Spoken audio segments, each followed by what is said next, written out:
Okay, so we all know that relationships are 50-50. So you and your significant other, 50-50, let's make things fair. You do your part, I'll do my part. I want to throw another idea out to you, and I want your opinions, so please leave them in the comments. Take a look at relationships and the relationship with your significant other as 100%, 0%. Okay? Totally different than the 50-50 relationship. So 100% me, 0% you. Now, when I do couples therapy, I typically present this to both individuals. And so I'm basically saying, hey, for you, it's 100% zero. And then for you over here, it's 100% zero. When I do individual therapy, a common response that I get when I tell somebody, or I don't tell somebody, but when I share with them this concept, they'll say, oh, well, I know exactly what my husband or my wife will do. I'll do the 100% zero and they'll keep doing the 50-50. So this definitely is a concept that it does require both people to go from the 100%, 0% perspective. So what does this look like? I'm going to give you a couple different examples. So one is, let's take an apology. Let's say you got into a big fight last night and it's the next morning and now you're going to apologize. So I'm going to give you an example of a 50-50 apology and then a 100% zero apology. So first, the 50-50 is, honey, I'm really sorry. I lost my cool last night. I should not have yelled at you. I shouldn't have said those mean things. But I just got really upset when I came home and all the stuff that you said you were going to do, you didn't do. And it's been bugging me. It's been piling up and I lost it. So I'm really sorry. So it's not a horrible apology, but here's the 100%, 0%. Honey, I'm really sorry. You did not deserve what I did yesterday. I lost my cool. I said things I didn't mean to say, and you don't deserve that. I'm going to do everything in my power to not do that. You deserve better. And that's it. That's the apology. There's no yeah buts. So what is this in this scenario of an apology? What possibilities open up in here? And what I've seen is that when you offer an apology and you don't put any of the responsibility on the other person, you take 100% responsibility for what you did and for your cause in the matter.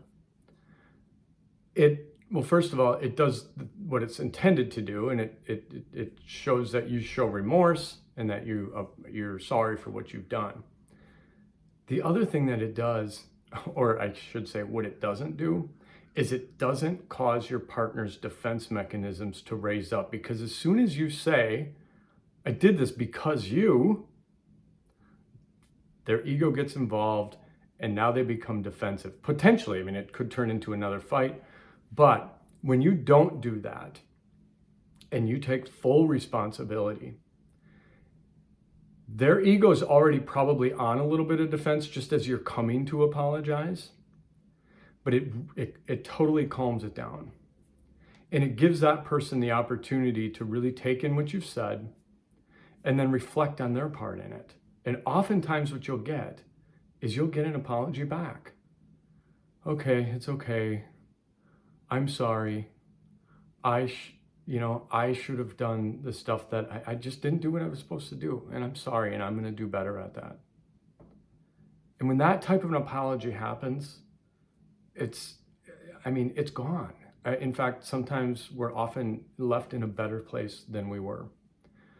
So the whole concept of this 100% zero is that I'm taking control of what I can control. I can't control you.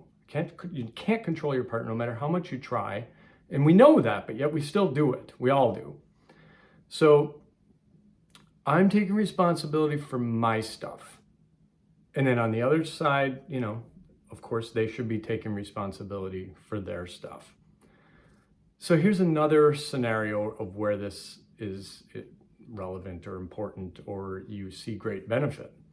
And that is just, we all know what our partner's wants and needs are. So what oftentimes happens with us is we know what our needs are and our wants, and we know what their needs are and their wants, and we know that they're not meeting our needs. So whether we consciously say it or not, we kind of do the tit for tat.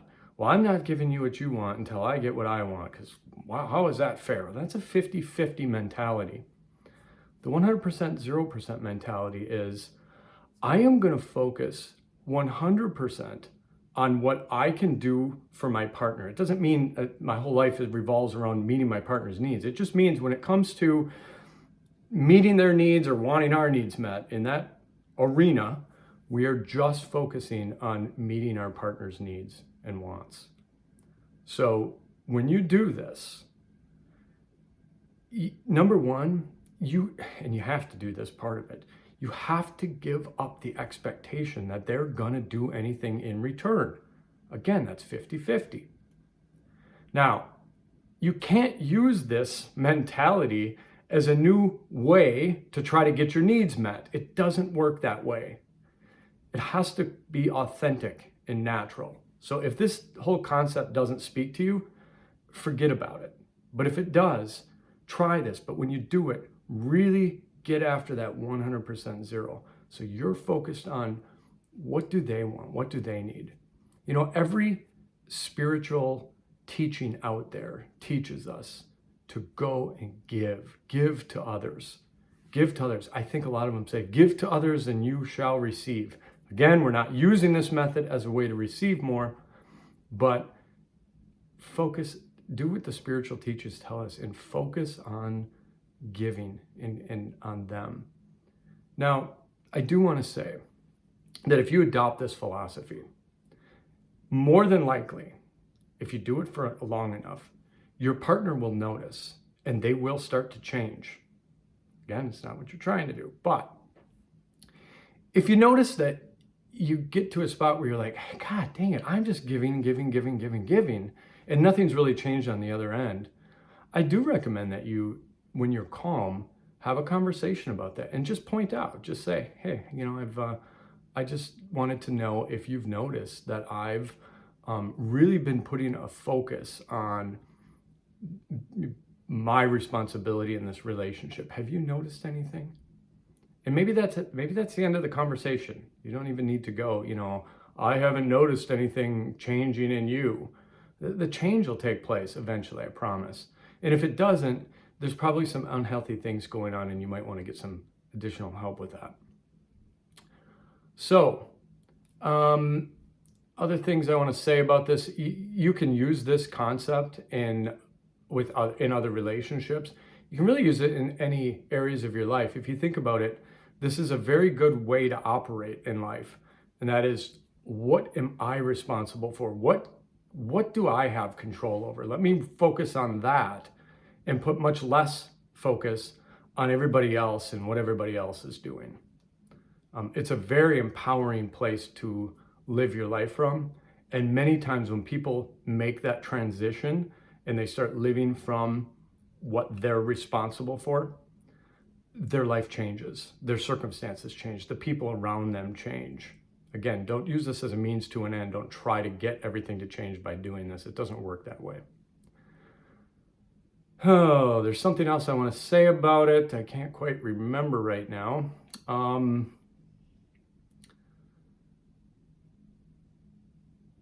I guess go and give this a try. Leave a comment if you have any questions about this or concerns. You want any advice, other additional advice on it. If I think of anything else, I will add to the comments as well. And please give this a shot, see what happens.